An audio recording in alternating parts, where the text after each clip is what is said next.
Hall County Sports is also brought to you in part by Green Ford on Browns Bridge Road in Gainesville. Come check out the latest deals. When you go Green Ford. And also brought to you by McEver Road United Methodist Church. With 3 services every Sunday morning, Kids Town, adult education small groups, and community outreach, McEver Road UMC is dedicated to transforming the world through the gospel of Jesus Christ.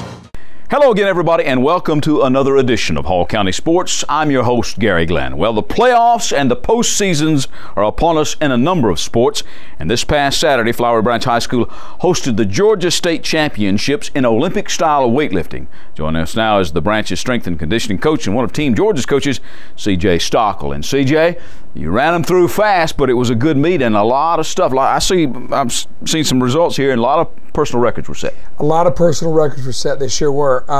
Yeah, we did. We got them through fast. I think somebody said it's almost like NASCAR weightlifting. You know, Two platforms going. There's always something going on. It's never a dead moment. So it's exciting for the fan to come and watch. And you see great lifting. It's for us. It's the end of the year. Next meet for us actually will be the National Championships out in San Francisco at the end of June. But at the same time, it's winding down for all sports. And for us on the football side, it's also the end of the training season, now getting ready for spring football. Spring football practice for a lot of our area teams beginning this week. That's right. All right, on the team side, Chestatee girls won it. They beat out Flowery Branch and Hebron. Flowery Branch's boys won the team with 79 points. Chestatee is second with 69. Harris County came in third. Pretty good team competition. Excellent team competition. Chestatee was defending state champs, so to upset them, that was a big deal. Our kids did what they had to do, and it was a lot of good lifting. I mean, one of the best sessions was Robbie Poole going against Jake Mathis. Jake's a sophomore, Robbie's a senior. Jake cleans 151 kilos, which is 330 pounds. He only weighs 185. Wow. It missed the jerk, but it would have won it, and that's what you're looking for. You're looking for kids to step up, do things they haven't done before, and challenge themselves. And, if technique's there, the bar moves. Best female and male lifters both came Chestatee. You mentioned Robbie Poole and his sister, Megan. When I hear about that just slays me every time. I say, the brother and sister and two of the strongest kids in the country. Well, the Poole Show. That's what I called it, the Poole Show. And Megan actually is one of 2 girls. There's Jessica Bede out in the Midwest, and there is her, Megan, that are right now slotted. One of those 2 should be representing the United States in the Youth Olympics in August over in Southeast Asia. And so that's the kind of quality you've got here. Outside of that, she's also a cheerleader. Yeah. Then you've got, others like Ellen Kircher, who goes to Hebron, who last year lifted for the USA 17 and under team down in Chile. She won the 53s. My daughter won the 58s. And set 3 personal records, totaled 125 kilos. Which is 275 pounds roughly, somewhere that and change. Exactly. So, and she weighs, 121, 22 pounds? Wow. So those kind of things. And that was a great one, too, between her and Gracie Peck. You can see the numbers right there. Hope did 71 kilos and beat her by a kilo on the clean and jerk. So that's fun, when they've got that kind of competition. And the neat thing about it is, in a month and a half, when we go out to San Francisco, all these kids compete together as a team with Team Georgia. So they'll be competing for a national championship. They'll be trying to earn opportunities to go to camps at the Olympic Training Center and make international teams. And you got a lot of the guys, and they're putting well over 300 pounds over their head. I mean, just to break it down to where people can understand, kilograms versus pounds. Exactly. I mean, Robbie, I think, finished out with 140 kilos. That's 309. And the kid weighs 185 pounds. Wow. Yeah, that's something. And that stuff is what transfers onto the field, onto the court, onto whatever other playing surface they might be, and makes them better athletes. And what we have found at Flowery Branch is that when our kids have opportunities to go to the collegiate level, they walk in already as good in the weight room as the juniors and the seniors, and they get instant respect. So, it's a win-win across the board. CJ, please stay in touch and let us know what's happening with the kids and as you go to the Nationals. We'll do it. All right, C.J. Stockel, Flowery Branch. Thanks, Gary. All right. C.J. Stockel there, Flowery Branch. Another note from the meet. He wants to thank all of the volunteers that made that meet possible. He says it just flat would not be possible without them, and he says thank you very much. Now, in a different type of lifting, Iron Dog Anthony Abercrombie recorded the heaviest bench at the 3rd Annual North Georgia Bench Press Contest Saturday at Gainesville High School. Anthony came in at 203 pounds and won the 205-pound class with a press of almost double his body weight. 400 today? Yes, sir. How did it feel? Felt great. One of my better ones. Also in that 205-pound weight class, Cole Smith was second. He did 325. Other winners were in the 160-pound class. Kendrick Millsap with a press of 210, 175. C.J. Floyd did 275 at 190. Devin Pierce also did 275 at 225. Carlos Figueiredo 265, and in unlimited class, Raphael Upchurch pressed 305 pounds. It benefited the Gainesville High School football program. We'll have more for you in just a moment.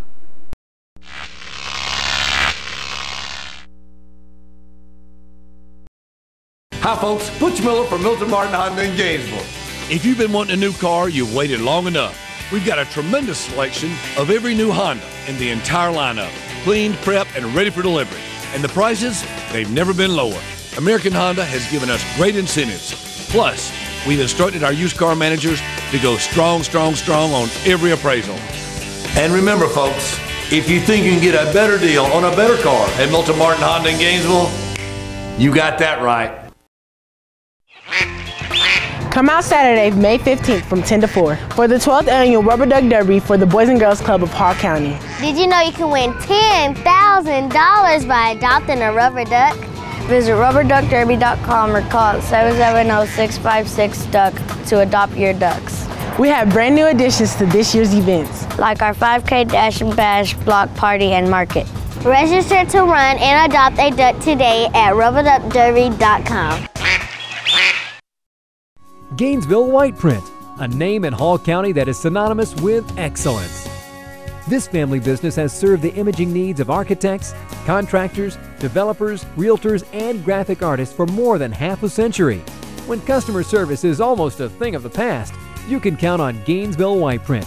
Whatever your question may be, your call will be answered by a knowledgeable and friendly person. We have a deep knowledge of over 60 years of the commercial construction bid process. We're the most experienced copy and sign business in North Georgia. Our professionally produced graphics will put your project at the top of the list with your clients. So for signs, banners, trade show displays, and copies of all sizes, call Gainesville White Print. The great pride we take in our business will reflect in yours. 312 Bradford Street, 770-534-2086.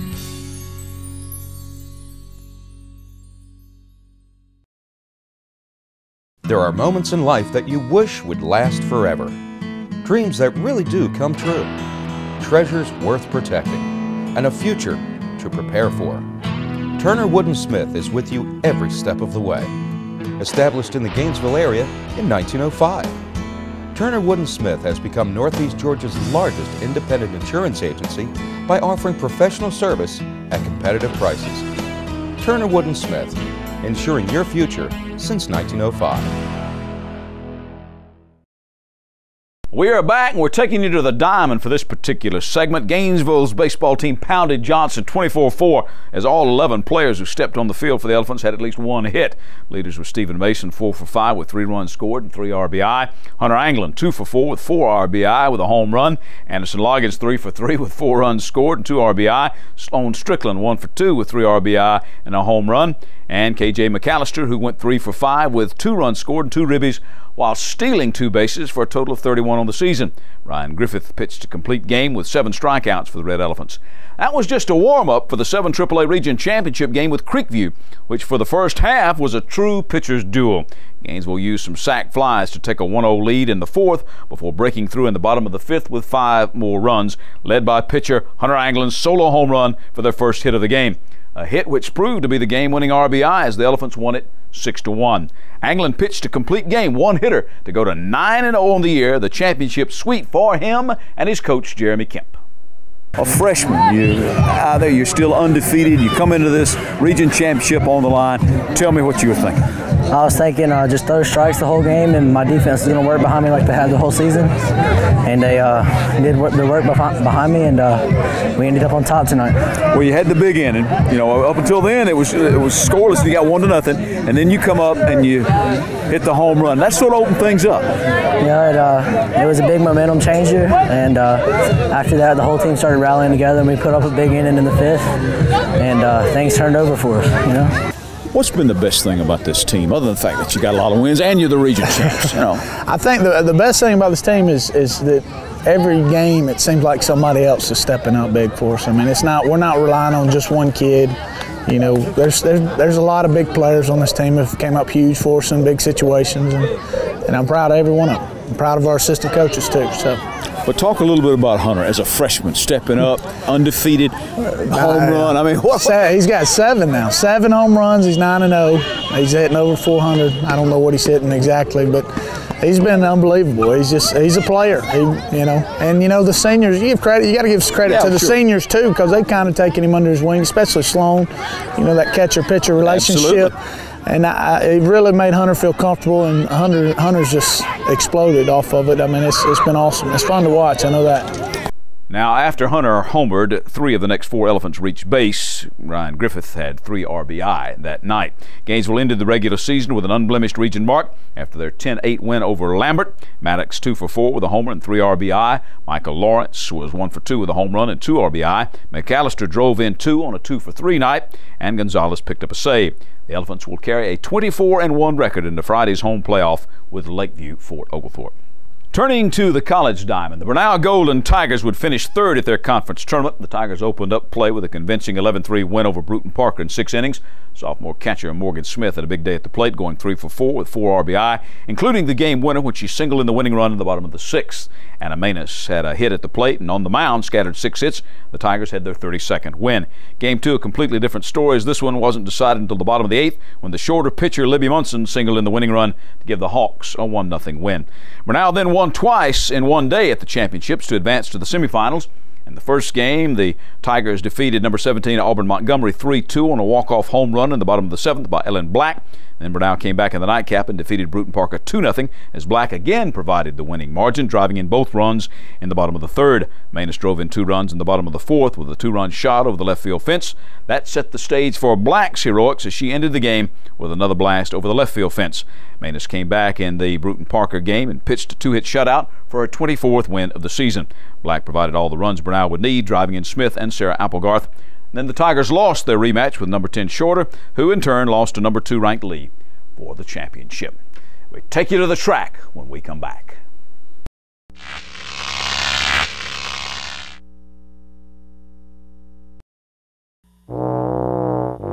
Are you struggling to get where you really want to be in life? Then get on the fast track to success at Lanier Technical College with 5 campuses, day, evening, and online classes, and many tuition fees paid for by the Hope Grant. There's no better way to get where you really want to be. Now more than ever, high-paying employers are looking for highly trained individuals with hands-on technical training. So stop struggling and get moving. Lanier Technical College. Get ready. Go! With every passing year, the Gift Nook at Riverside Pharmacy adds more unique and precious gifts to the inventory. Buying that special gift is an easy task at Riverside Pharmacy's Gift Nook. The Gift Nook is famous for its wide variety of novelty items, along with its familiar Christmas carolers and collectibles. The next time you can't think of a gift for that special someone, don't worry. Let the Gift Nook at Riverside Pharmacy show you how to turn presents into lasting memories at a price you can afford. Remember, all their first quality greeting cards are just $1. Riverside Pharmacy, modern technology, hometown traditions, 935 Green Street, 770-532-6253. Don't throw out your old shoes. Save your money and visit the Red Shoe House in Gainesville. Family owned and operated for over 40 years. They can repair almost anything. Men's shoes, ladies' shoes, sandals, western boots, uniform boots, equestrian tack, gloves, sports equipment. The Red Shoe House also offers cleaning and orthopedic shoe modifications. Don't need a repair? Come by and see their new line of accessories. Fred Shoehouse, 822 Oak Street in Gainesville. Phone 770-532-3772. My name is Lloyd Smith. I'm Renee Barnett. My name's Alan Cudd. My name's Don Cooper. My name is Mike Stewart, and I attend McKever Road United Methodist Church, the church on the hill here in Oakwood, Georgia. We'd love for you to come join us. This message has been brought to you by the people of the McKever Road United Methodist Church. Gary Cole, pastor. We are back, Gary Glenn, Hall County Sports. I said we're taking it to the track for this particular segment. First up for the girls, West Forsyth winning its third straight Region 7 AAA girls track and field title last week. Flowery Branch finished as runners-up, led by junior Erica Rucker, who took home first-place finishes in both the 400-meter run at 57.92 and the 200-meter dash at 26.29, despite a tender hamstring. The Branch's 4x100 relay team with Rucker was also golden. Kara Woods second in both the 1600 and 3200 for the Lady Falcons, while West Hall's Lanisha Kersey will head to the girls' state meet in Albany next week after winning both the 100 meters at 12.72 and the 100 hurdles in 15.25. The Branch's Catherine Randolph ran second in the 100. Lady Spartans sixth as the team, ahead of North Hall and Chesterton, who are 7th and 8th. And we bring to the show now Coach Jimmy Sarles, the head coach for both the Flowery Branch boys and girls track teams. All right, Jimmy, welcome back to the show. All right, tell me first of all, we'll deal with the girls. Pretty good outing in the region, headed to the state meet down in Albany. Yes, that's right. We had qualified 9 events, 8 athletes. It was, of course, Erica, you had mentioned earlier, she's qualified in 4 separate events. She's got a great opportunity to do really well in the 400. I mean, her, like you said, her seed time doesn't show well, but she's got one of the 3rd fastest time in the state of Georgia. So I think she's going to be 100% for this weekend, and she's got a great chance at a state title. Kira, same boat. I mean, it's up to her. I mean, you mentioned how tough Allie and some of the other athletes is, but, you know, I will say Kira did beat Allie in cross country in the fall. That's right. That's right. They're talking about the girl from Lambert. That's correct. Yeah. And Allie's a great runner. Nothing against her. I mean, it's going to be a heated battle. I mean, it's just going to be a heated battle. It's just, and you just got to go down there and perform. That's what you have to do. Plus down there below the gnat line, huh? That's correct. It is. Now, after day 1 of the boys' region meet, I want to tell you folks that Gainesville led with 51 points, followed by West Forsyth with 39.5, North Hall 37, Johnson 33.5, and Flowery Branch came in at 23.5. Now, the wet weather earlier in the week postponed day 2, so I'm going to have to, Jimmy, we're going to have to cover a lot of those results next week, but I want to talk about a couple of your guys. First of all, let's go with Otis Clark, who won the state championship in the high jump a couple of years ago. Now, he did miss his 3 final jumps, but up until that point, he jumped 6'4" and won a region championship. Otis is a unique individual. He was a state champion 2 years ago as a sophomore. His winning height then was 6'8", and Otis has improved over the time. I make no joking matter. Otis is coming in when most people are going out, and it won't be that way at Jefferson. So basically, he wins. He's 6'4", and he's got. When you're the only guy left after that, and he comes in and he's done. He just moved it up to try to get a PR. Don't let that fool you. He's going to do quite well, and there's little minor things we're going to work out, but he's got a great shot to repeat as a state champion. Down at Georgia Olympics next week. Now, I know that one guy that you were especially proud of was Austin Eckenroth with that 15-foot pole vault against one of the best vaulters that's ever been in the state of Georgia, Paul Malquist. Absolutely. You know, Austin's just a sophomore, and he's a little rough around the edges at times, but he and I have worked really hard on some things this year, and basically a lot of his mental toughness and mental preparation. And I mean, bottom line, the last few weeks, Austin has shot up. His PR is 14, next 14.6, and now all of a sudden he's at 15. And what that does, it allows him to be really competitive against some of the best vaulters. I mean, I got a little nervous there for a second. I see my guy go 15. Paul comes at 15, and he doesn't clear the first try. I thought, tell me this is not about to happen.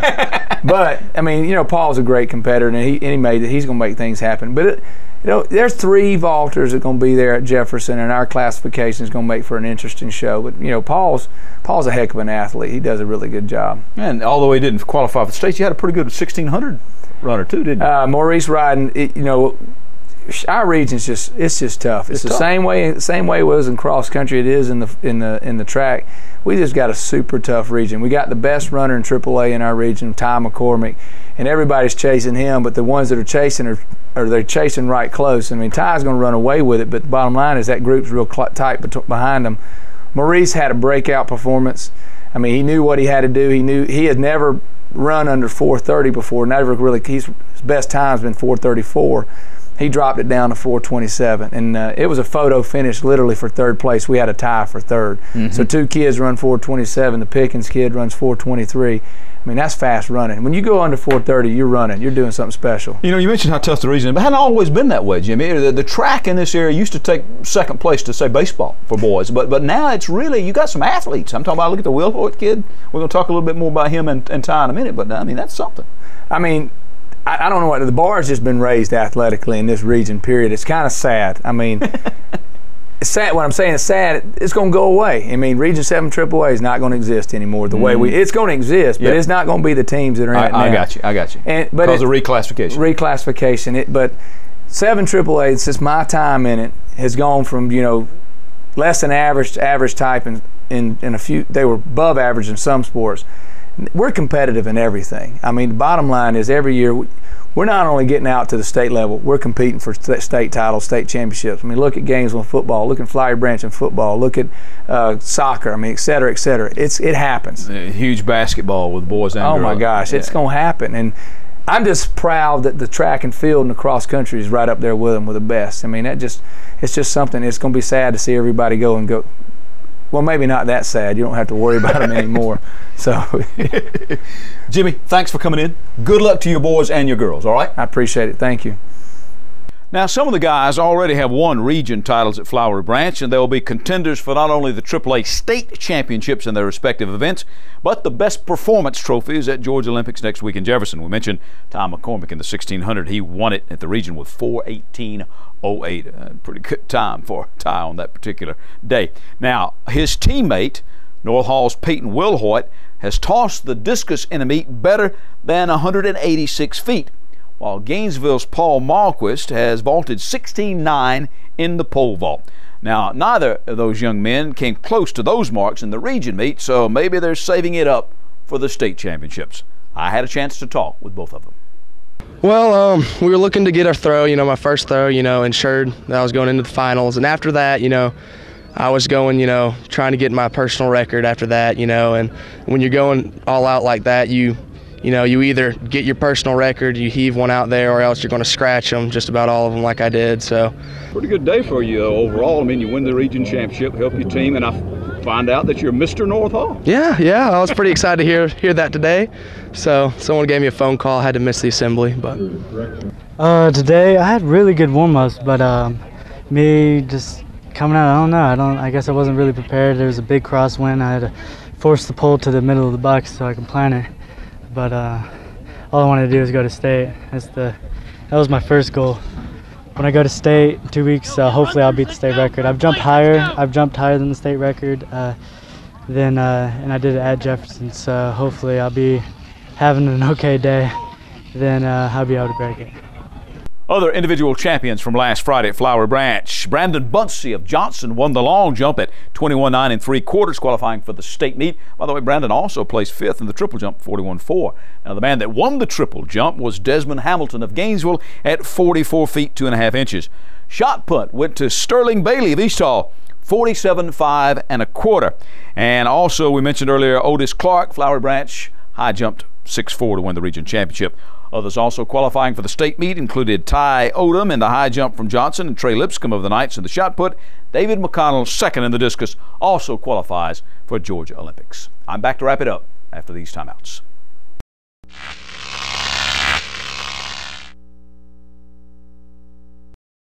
Hi, folks. Butch Miller from Milton Martin Honda in Gainesville. If you've been wanting a new car, you've waited long enough. We've got a tremendous selection of every new Honda in the entire lineup. Cleaned, prepped, and ready for delivery. And the prices, they've never been lower. American Honda has given us great incentives. Plus, we've instructed our used car managers to go strong on every appraisal. And remember, folks, if you think you can get a better deal on a better car at Milton Martin Honda in Gainesville, you got that right. Are you struggling to get where you really want to be in life? Then get on the fast track to success at Lanier Technical College with 5 campuses, day, evening, and online classes, and many tuition fees paid for by the Hope Grant. There's no better way to get where you really want to be. Now more than ever, high-paying employers are looking for highly trained individuals with hands-on technical training. So stop struggling and get moving. Lanier Technical College. Get ready. Go! Does your business or home office have limited space? Let Office Pros experts show you how to turn small, cluttered areas into highly organized, efficient workspaces with cubicles completely planned and installed at surprisingly low prices. Office Pros experts will come to your location and help you plan the perfect office without the clutter. For companies downsizing, cubicles can double the capacity of existing 10 by 12 offices by installing just 2 cubicles. Call today for a free consultation. Let Office Pros put your business on the path to success. We start our wrap-up with soccer. In the Coaches Boys poll, unbeaten Gainesville remained at number 3 in the state in AAA and come in at number 12 in the boys' all-class poll, and they took it to Cedartown in the first-round playoff game, winning 4-0. 4 different players scored, with 2 goals in the first half and 2 in the second. Irving Salgado scored first for the Elephants, seen here in the black uniforms, followed by Russ Puckett. Salgado assisted on the 3rd goal, which was a second-half score by Gabriel Osorio. Carlos Sanchez had the final goal of the night, and goalie Marco Monreal picked up his 8th shutout. 9th-ranked Johnson fell to 5th-ranked Carrollton on the road in a 2-1 heartbreaker. Juan Morfin gave the Knights the lead, but in the end, the Trojans prevailed. Johnson finished a fine season at 11-4. In girls' first-round action, Gainesville knocked off top-seeded Carrollton 2-1 on the road on penalty kicks. Hong Tran hit the 5th of 5 after stopping the Lady Trojans' 3rd attempt. She also had some key saves in regulation. Raquel Castillo, off an assist by Kelly Maddox, scored in regulation for the Lady Elephants, and Liza Carpenter played well on defense for GHS. The Johnson girls lost to Heritage 4-0 to finish at 10-5 this year, while Davis Middle School won their 5th straight Hall County girls title, beating Gainesville in penalty kicks 3-1 after no score through 2 overtimes to win the championship this year. All right, let's go to tennis. Good news and bad news for the Flowery Branch girls. The Lady Falcons did reach the 2nd round of the Class AAA state tournament for the first time in school history, but then they lost to St. Pius 3-0 at the DeKalb Tennis Center. The rest of the local teams got knocked out in the 2nd round as well. In single A, Lakeview's girls lost 3-0 to Mount Pisgah, while Riverside's boys did the same to Blessed Trinity in AA. All right, let's look at naming our athletes of the week. For the males, West Hall baseball player Max Everett for last week, as West Hall picked up a 12-8 win over Pickens. Max had 4 hits in that one, a couple of RBI, and 3 runs scored in Jasper. And then Max struck out 13 as he pitched West Hall to a 10-3 win over East Hall. Also helped his own cause by going 2 for 4 with 2 RBI and 2 runs scored. And for the females, it's going to be Flowery Branch Track's Erica Rucker, who won the 400 and 200 in the region meet and ran on both relay teams that qualified for state as well. All right, a couple of other notes for you. The wet weather at the first of the week postponed the state AAA golf tournaments for the boys and girls. Both now moved to May the 10th. The Johnson boys teams, along with the Gainesville girls, will still play at Maple Ridge Golf Club and Country Club of Columbus, respectively. Hole in One got some new members. Dwight Merritt did it number 4 at Chicopee with an 8-iron. And Gainesville high golfer, 13-year-old Lawson King, ace number 5 at Chattahoochee with a 5-iron. And Wiley Black did the deed on number 3 at the same course with an 8-iron. Well, the Times' Bill Murphy reports that some University of Georgia coaches paid a visit to East Hall lineman Sterling Bailey.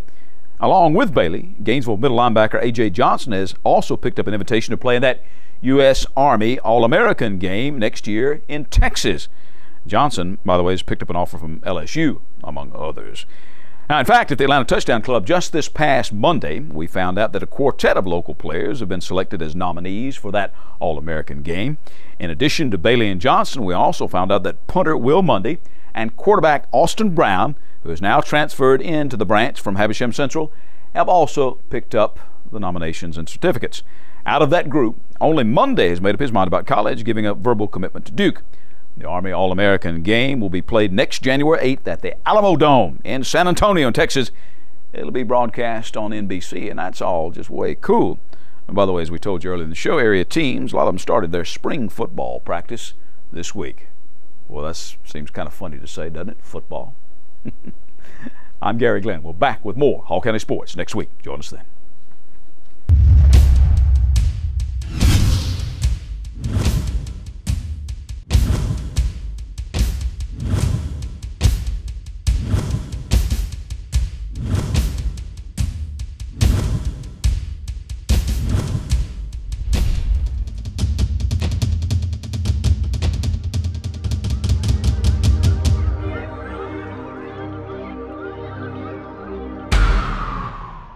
Hey, I'm Larry G. If you're looking for high quality furniture, come see us at G's Home Furnishings and Appliances. We have the highest quality furniture on the market because we buy directly from the factory and we cut that middleman out. And that means that I can save you a ton of money but still give you the highest quality furniture on the market. So come see us. Just remember, if you buy it anywhere else, we both lose money.